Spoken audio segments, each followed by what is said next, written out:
Welcome back, everybody, to the Coaching Culture Podcast. My name is JP Nurbit, and I'm joined by my friend and co-host, Nate Sanderson.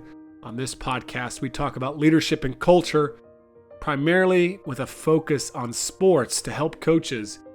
But one of the amazing things about this leadership journey of mine that I've been on and I've shared with listeners the last nearly 5 years now through this podcast is how it's impacted areas away from sports, like in my life. One example of this is how Jayson Gaddis, his book, and then talking with him, while my interest was in trying to learn how to be a better leader / coach and to help other leaders, the applications, the things that I've learned from it, of getting to zero, they have improved the quality of my relationships with family, with my children, with my wife, in a significant way, right? And thus, it has improved the quality of my life, since I would rate the quality of my relationships as probably the single most important factor in the quality of my life. So this episode, while we're talking about working with our players in today's episode, I have just been practicing and applying the tools and applications with my kids. And wow, would you believe it? It works. So I'm really excited to share part 2 of my conversation with Jayson today with you. Enough from me. Let's get right back into this Getting to Zero with Jayson Gaddis. I want to shift gears a little bit and ask you about something else that was in the book that JP and I have been talking about here for a few months here. And there's this phrase when it comes to understanding our feelings and our emotions. And a lot of times, and I hear this from my 7-year-old who sometimes struggles with her teacher at school, and I will hear when she comes home, she made me feel angry or she made me feel frustrated, right? And so I'm trying to work, through this obviously in a way that a 7-year-old can understand, but that's not something that's, unique to kids, right? I mean, there's adults that will still use the same type of language and say that, so-and-so, my boss or my spouse or my children make me feel this way, and therefore I act, in response to that. And I think there's a really important paradigm shift that you describe in the book when we can just change our language to I feel this way when this thing happens. And I wonder if you could explain why that's so powerful. Yeah, I mean, you described it nicely there. What happens when I say you made me feel is most of us go on the defensive if we're on the receiving end of that, because it's you made me do this. None of us like to be made to do something, right? So it's like, oh, you're forcing me to feel this way. It's like, yikes, I'm going to probably get defensive. I'm going to probably shut down. I'm going to probably, check out or whatever. And so just a subtle, now it's true that other people do in a way impact us and kind of make us feel certain ways. That's of course, but a more skillful, and it's subtle. I'm glad you're picking up on this. The subtlety is when you raised your voice, I felt scared, is very different than you made me feel scared. And if a couple or a team or 2 business partners can understand that, they're like, okay, yeah, because then our feelings are still welcome. And it's tied to an act that I perceived happen, like when you raised your voice or when you shut the door or when you didn't return my text. Then we educate the other person about what's upsetting us. And that's also helpful. So I think it's subtle, but it matters. And I think we all become better communicators when we make that shift. I absolutely love that, the intentionality around language. And I was just kind of curious, when it comes to certain skills that coaches should be using, like if there was you give a lot of great tools in the book, right? There's so many good things, but there's just, 2 or 3 that you think, man, as a ski coach or my son's swim coach or basketball coach or whoever out there, if I could just give them these 2 or 3, they would be so much better when it comes to conflict with their players. What would those be? Great. Okay. 2. One is, I think the best coaches are relationally oriented in their own lives, because then it's just intuitive and natural on a team. But if the coach is very individualistic and having a hard time in his marriage at home, he is a gender here. Let's pretend the coach is a guy. And he's sort of individualistic in his business. And let's say he's an entrepreneur and it's all about him. and he tries to run a team, it's going to be hard. So if we can, as coaches, become more relationally oriented in our personal lives, I think naturally it's just going to be an intuitive skill that's going to strengthen the team. And then secondly, so it's more of maybe an intellectual context. And then another skill that's, let me do one more contextual one, which is conflict isn't a problem. It's an opportunity for the team and two individuals to get stronger. Just that mindset again, huge. Another one is listening. And I use a term I call LUFU, and it's an acronym that stands for listen until the other person feels understood. And we can help players actually listen to each other until they feel understood if there's a big conflict, which does take time. And as coaches, we can do it without our athletes or students even knowing that we're doing it. We're just listening in such a way that the kid feels seen, the kid feels understood, the kid feels heard. And that is huge when young people feel like, wow, this coach gets me. They get me.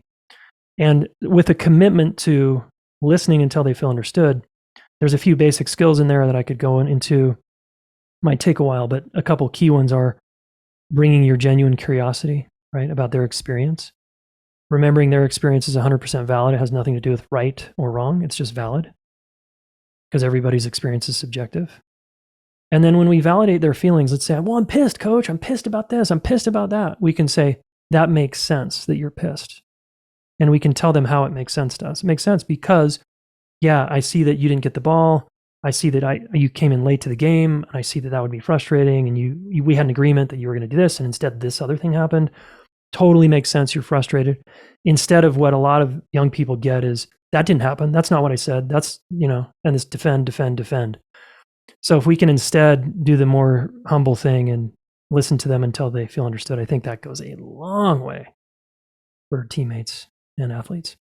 So many of the skills that you talk about, Nate and I are huge fans of and work with our coaches on when motivational interviewing tools, some of those, open questions and those validating listening statements. And so it's just, you're so good because you give so many great examples within, real life context, which I appreciate. My next question for you here comes back to more kind of a reflection on, while you may not be able to speak to a lot of coaching experience, but maybe it's more in academics of what you see from teachers or coaches or people in the workplace, leaders, the ways that they deal with conflict that are just absolutely the dumbest way to do it. Like what are ways that we're screwing up, and we're making things worse, other than obviously just avoiding it, which we talked about earlier. But what are some other kind of common practices for dealing with conflict that we should just stop? Skip, yeah. I think the big one is pretending like we know what we're doing when we don't. How many, especially men with big egos, it's like there's no willingness to learn. There's no humility. There's no receptivity. And it's sort of like, I already know how to communicate. Why are you telling me how to communicate? Like I'm already a great listener. Like that kind of person is extremely dense and dumb and very difficult to work with. So don't do that. Also, one of the things you don't want to do that I see couples and people do this all the time, which is start the sentence with you. It's going to be a complaint, right? I'm leading with a complaint about you. Using black and white language like always and never. That just tells us you're closer to the back part of your brain. That's more primitive. So you're more in your primitive thinking, which is very, very limited. These are some huge mistakes I see people make.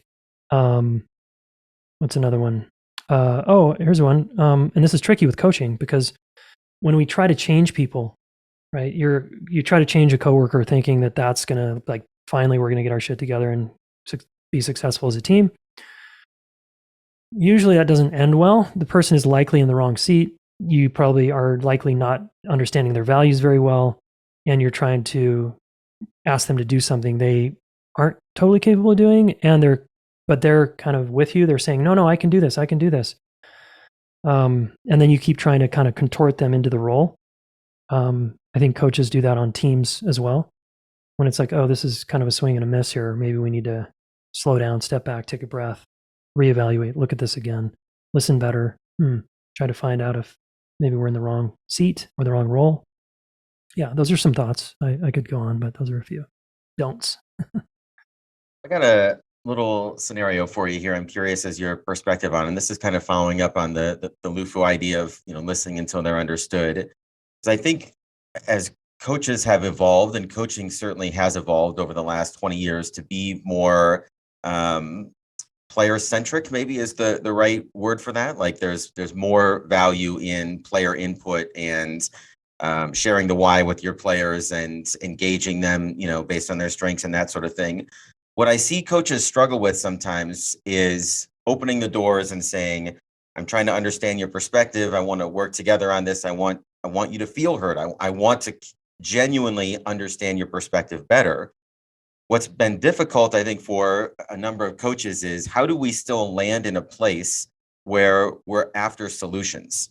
I think with, maybe this is just a teenager or a kid thing, but maybe you see this, working with adults too, that it's one thing to come in the boss's office and say, I don't like this, I don't like that, I don't like that, and then walk out and leave and not be part of a solution. And I'm sitting here in our high school, we have our values, our athletic department values up on the wall right in front of me. And one of them is solution-based living. And it's something that our coaches are expected to do with our athletes, is that we will listen, but then we are collaborating on solutions. But that sometimes is really challenging. How do you bridge that listening, but also trying to land in that place of working together, collaborating toward a solution? Well, let me ask you a clarifying question. Do you find the biggest challenge with yourself or the coaches you're talking about is with the student? They don't want to go into solution mode, or is it the coach that's struggling going into solution mode? I think it could be either one, but I think as I'm just, going through the roster of the last few conversations I've had about this, it's often been the student or the athlete that finally feels empowered to be heard, but doesn't want to take any responsibility to actually be part of change, or to be part of a solution. And trying to communicate through that has been difficult for just some very recent experiences that I've walked through some coaches with. So, yeah, interesting, because I love your thing you have on the wall there, because to me that tells me, I'm stepping into a culture where solutions matter, and maybe the language could be even more clear. So I have two responses. One is it's hard to teach someone to take responsibility for what they're going to do about the thing after they've been heard. Emotionally, they've been kind of listened to, and okay, cool, I feel understood. But maybe part of the gap there in terms of personal responsibility for the next outcome is that's just not taught. That wasn't part of the download. That's not part of the culture already. They haven't gotten the message that no, we don't leave this office until we're in solution mode, and you're taking responsibility for one action step that you can do personally to make this better. If that becomes a norm in the culture of personal accountability for the outcome I want on the team or with the teammates or with the coach, that's how we roll, and boundaries and the line is held with that, I think you're going to be a lot more successful, be my guess. It's interesting. I was just thinking about this as you were talking, like with our own kids. We have a phrase, you mentioned the phrase "that makes sense," and the one that we use a lot with our 4-year-old and 7-year-old is, "I'm not sure, but we'll figure it out." And just that idea of we will together, we'll figure it out. I don't know what it is right now, but we'll figure out what we're going to do for snacks in 2 hours, or what time we're going to go to the park tomorrow. We'll figure it out. And I think that even that sort of communicates a confidence that we'll find a solution to this together. And maybe as a way that in our own family we kind of built that norm.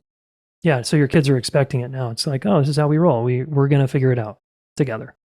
There's one solution that you mentioned in the book that you mentioned earlier, which I was like, this is our most common one, I think, which is the apology. And you kind of knock apologies. You call them, you say something like apologies are like Band-Aids or something. And, I've just was working through 2 different conflicts with coaches earlier today. And, they're like, well, yeah, he took responsibility. He apologized. Right. And they felt like, well, things are good now, why is that not enough from your perspective? Yeah, well, let me the front load this with, it can be enough depending on who you're talking to. Some people, an apology does work, and it works. When I say works, what I mean by that is it settles the nervous system, and the person feels safe again, like they can open up with you, and they feel good again. That's when you know an apology is working. And too often, I call it the rushed apology. We say I'm sorry to just kind of move on and hurry and get over it. And that often doesn't work. And that's what we teach children too much is say you're sorry. And you say you're sorry, say you're sorry. It's like on the playground all day long. My kid made a really interesting observation about this on the playground. He's like, Dad, everybody says they're sorry, but nobody takes responsibility for what they did. And I was like, yeah, interesting. So I think what settles the other person's nervous system is ownership. I did this, I didn't do that. And then the next thing before the apology, if you want to add the apology at the end, fine. But before the apology is understanding the impact on the other person. And so we can say, yep, I take responsibility that I was late for class or late for practice. And I can imagine the impact on the team is blank. Or I can imagine the impact on you, coach, is blank. We start to teach people how to be empathize and go, oh yeah, I impact people. My choices impact people. I think that's better than just saying I'm sorry. I think that getting them to reflect on their actions and how it affected the other person and just really challenging them with that rather than, well, I did something bad because everyone says I did something wrong. Like I think that's traditionally is like, well, I shouldn't have done that or should have said that because obviously everybody's really upset with me. I think that's powerful because I think I always, in the past, I've just, once the player takes responsibility, I think I've encouraged coaches and even with my own kids, it's just like, okay, so what are you going to do to make this right? But I haven't taken them really time to reflect on that. So I greatly appreciate that suggestion. As we're talking about all these things, you obviously work with, people in a lot of different relationships in the professional world, but you've talked about how you work with kids, and so you're teaching them various skills. And I was, as these skills aren't just for coaches. And I was wondering, what are a few skills that coaches could teach their players so that they can, manage conflict, or that we should be teaching our kids, right? Right now, my approach is if my oldest daughter fights with my middle son, I usually just walk away right now. Like, I don't know if that's the best way, but like, I'm like, all right, you guys talk to each other and you guys figure it out. It sometimes works, sometimes doesn't, but what should the skills that, we should be teaching our kids and our athletes? Yeah, nice. Yeah, and thanks for that share. I think that's really common, by the way. Parents are just like, dude, this is like going on too much, too often. Like, I'm just going to walk away. You guys figure it out, right? And that's sometimes the best we can do, and that's okay. And the challenge is if we only use that, is they turn into adults who that's what they do when they're adults, right? So that's the limitation with you guys figure it out, is we're walking around a world where a lot of adults, that's the download they got. So no one knows how to work it out. And it's not no one's getting to zero. No one's getting back to a good place. And there's all this kind of pent up tension. Kids are so much more resilient than adults because they don't have the same history and the same baggage. So if we can just do a couple things with our kids and our young people in our homes, and even coaches could teach this to their kids, a couple of which I've already mentioned. Hey, in this family, we take responsibility for what we did or didn't do. That's how we roll here. When we will blame. That's natural. Yeah, it's your sister's fault. Yeah, it's your brother's fault. Yeah, they did it. Yeah. What did you do? Let's talk about what you did. I didn't do anything. No? Well, just ask her, what'd you do? And then she'll tell you what you did. He was mean. He threw the thing. And okay, so can you just say that? I threw the thing. I did that. Is that such a big deal? Was that so scary? So we make it normal and okay to take responsibility for our part. And my son now gets kind of judgy because he's 13 and we obviously live this stuff in our house. And he gets judgy of other kids because he's like, no one takes responsibility, Dad. Everybody else blames. Everybody at the school blames. Like, no kid will just raise their hand and say, I did it. And they don't realize that it's actually faster to get in good relationships with the adult to own your part. Just raise your hand and say, I did it. The adult's like, wow, thank you for stepping up and saying you did something here. Because the teacher is dealing with every other kid who's pointing the finger at someone else and saying, I didn't do anything. And that's kind of the world we live in. So I think it's really powerful if we can really grill that in to our kids, which is, I take responsibility for my actions. It's huge. And it's so basic, but how many adults struggle with this one? A lot. So that's big. And then we can actually teach young people to listen better. And we don't have to teach them Lufu, although kids, especially middle school and high school kids, can learn Lufu, no problem. Is we can teach them to reflect back what they heard. So what did you hear? Well, I heard that she's mad because I threw the thing and she thinks it's my fault. And great. Wow. Nice job. High five. You just reflected back what she said. How does that feel, sister? And then the sister's like, well, it feels better, you know? So this basic level stuff goes a long way to start to instill really good habits in young people. And I think coaches can teach their players that. I want to get you out of here on this one. I think when it comes to conflict, one of the most common scenarios that JP and I see is conflict on staff. Assistant coaches don't get on board, or from the head coach's perspective, they don't run what they want them to run. They don't interact with players the way they want to. There's not a consistency throughout the program. We could go on and on, right, about what the root of those conflicts are. And I think the way that those have been generally handled is that let's have an adult conversation. Let's compare our perspectives. Let's try to make it work for both parties, in a way that we're agreeable to. And then we walk out of the room.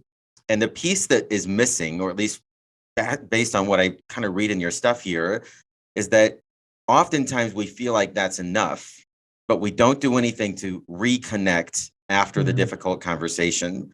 And so I guess my final question here is, number one, why is that so important? Like, why isn't just agreement enough? And when you're in a relationship, whether it's a working relationship or even with players, there are times with players we have to give correction and, okay, we're on the same page. I want you to do this and not do that. And then coaches don't work to repair the relationship. Like, why is that so important as part of the process? Well, because if we don't repair and reconnect and then follow back up in a week or 2 weeks later to say, hey, how are we doing? How are we, doing here? If we don't do that, we communicate, I don't want to talk about it. I don't think there's a need to follow up. We already dealt with that. Hey, we're done. And then that slowly again creates a gap and a chasm in the relationship, because we're overriding, ignoring, pretending to move on. And certainly in a high stakes relationship, in an intimate relationship, that we all know where that goes. And that usually leads to divorce, because enough of those stacked on top of each other, it becomes very hard to repair that over decades, right? Really hard. And on a sports team, I think the coaches have to realize, if the coaches are in a snag with each other, the assistant and the head coach, or the head coach and the owner, or whoever it is, it's like, look, do we want to win? We both agree we want this team to win, right? Or we want them to win, and winning means blank. Maybe it's not winning, it's a metaphor, right? Success looks like blank.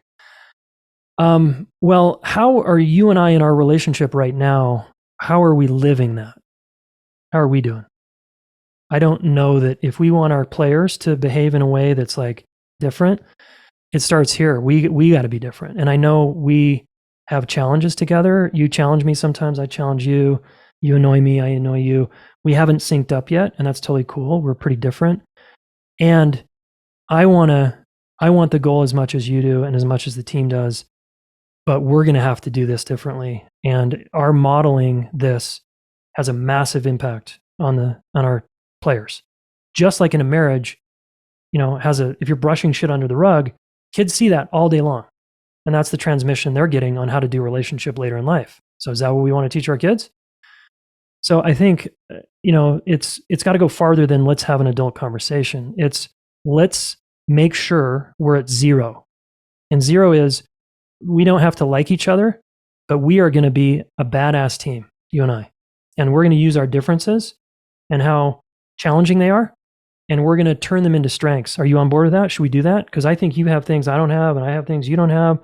Do you think you're up for that kind of level of like depth, transparency, grit? Do you want to do this with me? And, we can enroll other people into that. And most people are like, dude, I'm in, if they don't have to compromise their integrity to like work through this, they're probably on board. And then maybe if they're not, I don't know if that's a great person you want on your team. Jayson, this has been incredible. I want to respect your time. And so I really appreciate the book, first off, and I'm going to highly recommend it to all the listeners here. But for our listeners are they're married, they have kids, they're coaches, some of them are teachers. When it comes to the problems that you help people solve, what are those problems typically? and how do you serve them so that and how can we reach you if they want to reach out? Yeah, cool. One of the biggest problems I see in humanity really is this problem that we're talking about, which is two people don't know how to work their shit out. They don't know how to work out differences. And so they go to their separate fences and territories and lob grenades over the, metaphorical grenades to the other side. So I think we got a real problem with this, and I want to evolve culture, which is why I started the Relationship School and why we do what we do here. And I think if we can recognize the crux of any good high stakes relationship is the willingness and ability to work through conflict, we're going to have better, stronger relationships. We're going to probably be more fulfilled and be better teams, be better team players. And perhaps that impacts our neighborhood, our communities, our schools, et cetera, and it kind of ripples out. But it starts with us, right? It starts with the person in the mirror. And we train people how to be relationship coaches. We have courses for couples. We have courses for individuals who want to just up-level their relationship game and their communication skills. All of that can be found at relationshipschool.com. And I'm on Instagram at Jayson Gaddis. We have a podcast called the Relationship School Podcast. That's everywhere podcasts are played. All right, a huge thanks to Jayson. His time is super valuable. He has a thriving business with a lot of relationship coaches and an online course. He did this, I think, genuinely to help our listeners, to help you. At a minimum, check out his podcast, the Relationship School. But I really recommend getting to zero. Read it with your partner. It's powerful, really. If you really want to go even deeper, head over to therelationshipschool.com for his online course and coaching and more content. Thanks for listening today to the Coaching Culture Podcast. If you haven't already, be sure to subscribe. To learn more about what we do here at TOC Culture Consulting, head on over to tocculture.com.